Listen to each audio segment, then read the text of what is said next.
buhay at gabay ng magulang ang kailangan. Maaaring may masiselang tema, lengguwahe, karahasan, sexual, horror o droga na hindi angkop sa mga bata.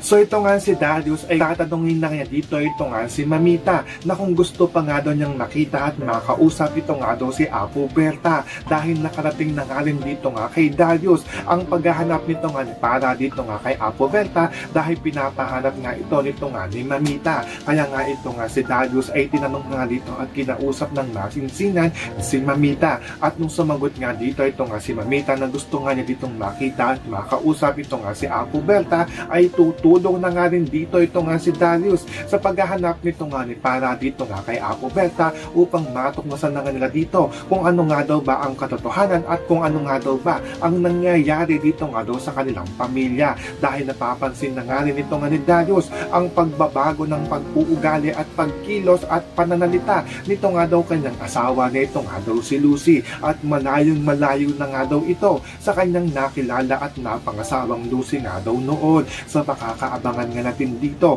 kung matutukmasan na nga ba nito nga ni Darius ang mga pagkatago-tagong sikreto ng peking Lucy. Yan ang ating mga pakakatutukan at pakakaabangan dito nga lang sa Stolen Live.